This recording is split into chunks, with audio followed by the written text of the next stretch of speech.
알쓸한과 그 두 번째 시간도 저 서경석이 함께합니다. 반갑습니다.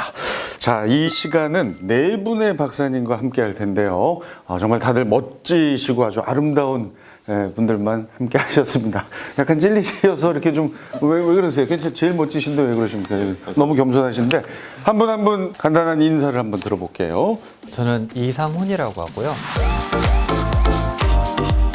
네, 안녕하세요. 저는 류연희입니다. 안녕하십니까. 저는 김형준입니다. 네, 안녕하세요. 이미영입니다. 왜 웃으세요? 긴장이 돼요, 지금. 아유, 편안하네. 제가 세상에서 가장 편한 진행자입니다. 예. 중간에 뭐 마음에 안 들게 툭 때리셔도 되죠. 괜찮습니다. 편안하게 하시면 됩니다. 자, 그러면 순서상 우리 이상훈 박사님부터 한번 한의학하고 인공지능이 만난다. 인공지능 한의사 설명을 좀 부탁드려요. 이제 인공지능 하면 여러분들이 아마 가장 많이 떠올리시는 게 저 마블 영화 있죠. 거기 이름이 생각이 안 나네. 토니 스타크. 토니 스타크의 자비스라는 어마어마한 인공지능이 나오는데 아직 그 정도는 아니고요. 저희가 진행하고 있는 것은 AI가 대신 읽어주고 기록해주고 환자가 왔을 때 그 환자랑 비교를 해서 가장 적절한 정보들을 줌으로써 이제 진료에 도움을 주는 이제 그런 인공지능 비서라고 생각하시면 될 것 같습니다. 한의학은 왠지 좀 인간적이고, 네네네. 왠지 이 손목을 좀 잡아야 될 것 같고, 네네네. 그래서 그런 느낌인데 한의학도 인공지능이 필요한가요? 한의학이 훨씬 더 인공지능이 필요한 분야입니다. 오히려. 네, 왜냐하면 예를 들면 이제 현대의학 같은 경우에는 어떤 질병이 있다라고 하면 이제 어떤 원인이 있다라고 하는 게 이제 뚜렷하게 알려져 있죠. 그래서 그 질병을 없애는 데 포커스를 하는데요. 네. 한의학 같은 경우는 어떤 질병이 이 사람에게 걸렸다면 이 사람이 왜 걸렸을까가 궁금해요. 감기에 걸렸는데 이 사람은 왜 소화가 안 되면서 감기가 오지? 이 사람은 똑같이 감기에 걸렸는데 왜 코와 눈이 시리지? 이제 이런 사람에 대한 궁금증이 훨씬 더 큰 게 한의학입니다. 그러다 보니까 한의원에 가시면 식사는 잘하세요? 잠은 잘 주무세요? 대변 보실 때는 어떠세요? 평상시 소화는 어떠세요? 이걸 다 물어보는 게 이제 그런 것들을 한꺼번에 머릿속에서 계산을 하는 건데요. 가끔씩 좀 마음이 상할 때가 있어요. 너무 자세하게 물어보시니까 굳이 내가 이런 것까지 얘기를 해야 되나 싶을 정도인데 사실은 그게 바로 한의학의 기본이다 이거군요. 그렇죠. 그게 한의학이 가장 중요하게 하는 부분이고요. 그러다 보니까 계산하는 양도 훨씬 많고 한의원에서 약을 먹어보면 약 하나에 약이 굉장히 많이 들어가요. 맞아요. 그 자체가 굉장히 많은 것을 동시에 다룬다는 뜻이거든요. 인공지능이 그런 복잡한 계산들을 도와준다면 사실은 한의학이 훨씬 더 발전할 수 있는 거죠. 우리 박사님 얘기 들으니까 저 귀에 쏙쏙 들어옵니다. 그런데 그럼에도 불구하고 네네네. 그 어떤 조사에 의하면 이제 인공지능이 아무리 발달을 해도 영향을 받지 않을 대표적인 직업 중에 하나가 한의사다. 네네. 이 부분은 어떻게 또 배치가 되지 않습니까? 아닙니다. 그게 배치가 되는 게 아니라 정확히 맞는 이야기예요. 현재의 인공지능의 수준이 사람의 그렇게 복잡한 파라미터를 다 계산할 수 없어요. 그래서 아까 말씀드린 자비스 같은 인공지능이라면 충분히 할 수 있지만 지금의 인공지능은 엑스레이 이미지에서 결핵이 있는 부위를 찾아내는 정도 인공지능의 단계가 굉장히 많은데 최상위 인공지능들이 사람을 도왔을 때 정말 한의학의 최고의 잠재력을 다 뽑아낼 수 있을 것이다라고 말씀을 드린 거고 아까 거기 이제 조사 같은 경우는 현재 수준의 인공지능 그리고 근시일 내에 인공지능이 발달하는 걸로는 한의학이 원하는 수준을 맞출 수 없을 것이다. 그래서 사람의 복잡한 지능이 여전히 필요할 것이다. 이렇게 이제 얘기를 하고 있는 겁니다. 아주 명확하게 정리가 되네요. 인공지능이 필요하긴 하지만 한의사의 영역까지 복잡한 영역까지 들어오기엔 아직 멀었다. 아직은 멀어서 네네. 그 조사가 맞다. 네네. 침범할 수 없다. 네네. 함께 가겠군요, 그러면. 그렇죠. 이제 앞으로 계속해서 발전해 나가면서 한의학도 인공지능이 이해할 수 있도록 한의학을 바꿔나가는 노력이 이제 필요해지는 거죠. 그러네요. 네. 다른 분들도 뭐 동의하십니까? 네, 그런 것 같습니다. 긴장 상황은 좀 어떻게 나아지셨어요? 맥주 한번 좀. 맥이 아주 좋아지셨는데. 감사합니다. 여기 짚는 거 맞아요? 여긴데. 죄송합니다. 자, 그러면 현재까지 이 한의학에서의 인공지능 어느 정도 발전했는지가 궁금해집니다. 혹시 뭐 성과라든가 네네. 현재 발전 수준 좀 간단하게 요약을 해주시죠. AI가 만들어지기 위해서는 한의사가 측정하는 정보가 컴퓨터가 이해할 수 있는 정보로 넘어와야 돼요. 그래서 현재 하고 있는 작업들은 한의사가 그동안 어떤 이제 정성적으로 감각적으로 해왔던 것들을 기기화시킬 때 어떻게 할 것인가를 정의하고 거기에 대한 표준 프로토콜을 만들고 거기에 대한 데이터를 축적하고 있는 과정 중에 있고요. 그리고 이제 이런 과정을 너무 이것만 기다리고 있을 수는 없으니 그 사이드 작업으로 저희가 현존하는 한의학 연구 논문들을 다 스크리닝을 하고 있어요. 고전 문헌도 마찬가지로 컴퓨터가 이해할 수 있는 형태로 다 쪼개가지고 정리를 하고 있습니다. 이런 작업들을 통해서 환자가 왔을 때 한의사가 그 정보를 이제 차트에 입력을 하게 되면 자연스럽게 그 정보를 가져가서 관련된 최신 논문, 관련된 고전 문헌들을 찾아서 줄 수 있는 시스템까지 이제 올해 개발되었고요. 한의사들이 이제 이걸 쓰는 게 진료에 도움이 된다 싶으면 자꾸 쓰게 되잖아요. 네. 그러면 그 과정에서 다시 데이터가 축적되는 그런 이제 선순환 인프라를 만들고 있는 게 현재까지 진행 과정입니다. 그렇구나. 계속 이제 쌓여가겠고 인공지능은 진화하고 있는 과정. 진화할 수 있는 기틀을 지금 열심히 다지고 있습니다. 그런 것들이 어느 정도 좀 완성되고 네네.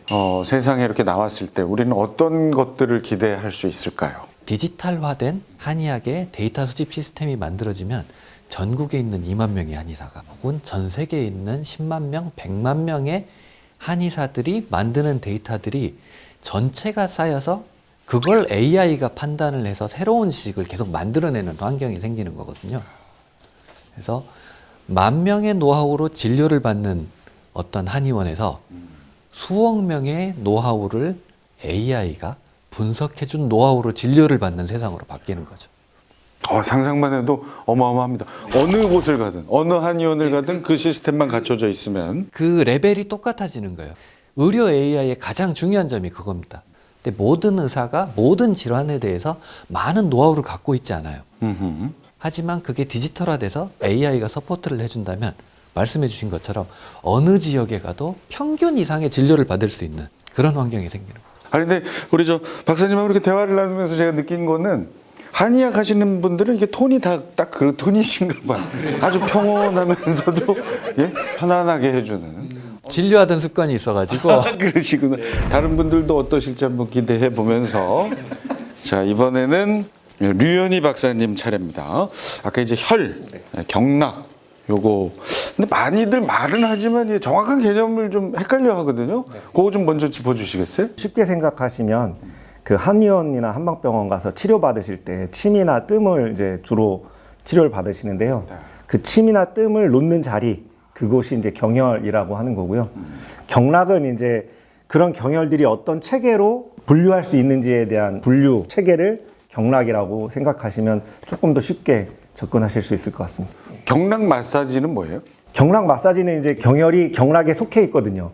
경락이 경혈을 모아놓은 그쵸, 예. 그룹을 경락이라고 하는 거구나. 예. 경혈이 속한 그 순서대로 또는 부위대로 이렇게 마사지라는 게 이제 경락 마사지라고. 아까 경혈들을 마사지해 놓은 게 경락 마사지. 그렇죠. 그렇고. 일타 강사신데요? 아주 그동안 좀 헷갈렸던 게 완전히 자리를 잡습니다. 류현희 박사님은 그러면은 경혈 관련해서 어떤 연구를 하고 계십니까? 경혈이라고 하는 곳을 침이나 뜸이라는 독을 가지고 많은 질병들에 있어서 효과를 보고 있는데 세계 각국에서도 그런 논문이나 아니면 증례보고나 이런 것들을 많이 보고를 하고 있어요. 지금까지는 어디를 자극하면 어떤 증상이 개선되거나 예를 들면 무릎 관절염에 효과 있는 경혈은 어디, 네. 두통에 효과 있는 경혈은 어디, 치통에 효과 있는 경혈은 어디 이런 식의 연구들이 많이 되어졌다면 그러면 과연 그런 경혈은 있느냐에 대한 그런 조금 근본적인 연구들은 조금 소홀했었거든요. 그래서 그런 부분에 있어서 이제 저희가 조금 더 확실한 근거를 가지게 되면 당신이 어디가 불편한데 뭐 A, B, C 이 세 곳의 경혈을 자극하게 되면 얼마 정도의 치료 효율을 얻을 수 있습니다라고 하는 어떤 조금 더 객관적이고 정량적인 이야기를 할 필요가 있는데 그런 이야기에 도움이 되는 연구가 바로 이제 제가 지금 진행하고 있는 연구라고 생각하고 있거든요. 박사님 하시는 그 디지털 세라피 연구하시는 거 있잖아요. 경혈 이용해가지고 그것도 좀 같이 얘기를 해주시면 좋을 것 같아요. 두 분이 좀 친분이 있으신가 예, 봐요. 저희는 예, 저 입사할 때 사수입니다. 선배님이시구나. 네네네. 예. 그래서 해주세요. 우리가 침을 맞는다라고 하는 행동을 조금 극단적으로 설명하면 피부에 이렇게 바늘을 꽂는 현상이거든요. 네. 그리고 뜸을 우리가 놓는다라고 하는 거는 피부 위에 어떤 타는 물질을 위해 이렇게 올려놓는 건데 그 자칫 잘못하면 바늘로 인해서 다른 부위가 손상이 될 수도 있고 타는 물질을 올려놨기 때문에 그걸로 인해서 화상을 입을 수 있는 그런 개연성이 많이 존재하잖아요. 그러면 똑같은 자극을 조금 더 다른 편리한 요즘에 많은 기계들이 개발이 됐으니까 그런 기계를 이용해서 동등한 효과를 내면서 조금 더 편리하게 이용할 수 있는 기기가 우리 일상생활에 보급이 될 수 있을 것 같아요. 특히 여러분들 고혈압약 같은 경우에는 고혈압약은 한 번 복용하면 평생을 복용해야 되잖아요. 근데 이제 매일 드시는 그런 복약의 번거로움 때문에 가끔 내가 먹었나? 이렇게 생각하실 때도 있고 맞아요. 또 어디 이렇게 여행을 가시거나 이동하실 때는 내가 그걸 챙겨서 가서 굳이 그걸 때에 맞춰서 드셔야 되거든요. 어르신들 제일 많이 겪는 고충이죠. 그렇죠. 예. 약 챙기는 거. 네. 예. 근데 이제 그런 복약의 번거로움과 투약의 번거로움을 해결할 수 있는 방법이 바로 이 전자약이라는 거거든요. 그게 어떻게 해결이 돼? 전자약이요? 아주 간단하게 말씀드리면 지금 이렇게 시계를 차고 계시잖아요. 네. 이런 시계에 자극기와 센서를 달아서 센서로 혈압을 측정하고 혈압이 증가될 때가 센서가 되면 그때 맞춰서 특정 부위에 자극을 넣게끔 하는 기계를 만드는데 그게 바로 전자약인 거죠. 예? 시계 안에 그쵸. 그걸 넣어서 네, 자극을 준다고요? 맞습니다. 시계만 차고 있으면? 네. 지금 이제 스마트워치 이렇게 뭐 많이 나오잖아요. 뭐 예. 거기서 벌써 우리 심박수나 네. 얼마나 움직였는지 이런 거 다 측정하잖아요. 그건 하죠. 예, 거기에 이제 조금 더 나아가서 의료적인 행위를 할 수 있게끔 만드는 게 이제 이런 전자약이라고 하는 개념이거든요. 시계가 치료를 한다? 그렇죠. 가능하다? 네, 그렇습니다. 그걸 이제 연구 중이세요? 네, 그렇습니다. 대박인데요? 이미 논문 발표하셨습니다. 발표하셨어요? 네, 네, 그렇습니다. 이 사실을 알고 계셨습니까? 다른 박사님들? 예, 연구하는 거를 저희가 계속 야, 이건 대박인데요. 이루어지면. 시계만 차고 있으면 여기서 뭔가가 자극이 그 필요한 부위로 전달돼서 그렇습니다. 치료 효과가 생기게 된다. 네. 잘 좀 연구 좀 해주십시오. 최선을 다해서. 자, 그러면 방금 말씀하신 거 외에 또 다른 어떤 전자약의 성과가 기대되는 부분이 있습니까? 네, 경혈을 자극해서 우리 몸의 어떤 특정 질환이나 증상을 개선하는 데는 굉장히 다양한 분야가 있는데 전통적으로 알려진 분야가 통증이거든요. 특히 이제 65세 이상 되는 노인 인구가 점점 늘어나고 있는데 그런 늘어나고 있으면서 다양한 통증들이 오잖아요. 그러면 통증 증상에 따라 약이 다 개별 처방이 되거든요. 네. 그러면 이제 한꺼번에 5가지 이상의 약을 드시는 분들이 엄청 많다라는 이제 그런 국가 보고도 있어요. 그래서 그런 약들을 여러 개를 드시다 보면 또 내가 원치 않게 약물끼리 어떤 부작용이 생길 수도 있거든요. 예. 그 국가 보고가 아니더라도 제 친구 보고로도 알아요. 이윤석 씨가 거의 한 40개의 약을 항상 가지고 다닙니다. 그 약만 먹어도 배부른다는 거. 맞아요. 그 얘기 들으셨죠. 예. 그런데 이제 통증 분야에서는 저희가 조금 더 그 약물을 줄이고 우리 몸에 찰 수 있는 그런 웨어러블 기기를 통해서 해결할 수 있는 과학적 기반을 마련하고 있고요. 또 하나는 저희 요즘에 잠 못 자시는 분들 많잖아요. 불면에 대해서도 간단하게 우리 몸에 이렇게 기기 하나 차서 그것을 좀 숙면을 유도하고 그리고 아침에 깰 때도 조금 더 개운하게 잠자리에서 일어날 수 있는 그런 방법들을 연구하고 있습니다. 막 제 마음이 막 지금 벅찰 정도로 기대가 되는 연구를 하고 계시는데 하나 좀 걱정이 되는 건 그냥 일반인 입장에서 그렇게 되면 혹시 또 좀 너무 아픈 기계가 나오지 않을까? 아픈 전자약이. 지금 말씀하신 부분이 지금 극복해야 될 기술 중에 하나인데 기가 막힌 지적이죠? 맞습니다.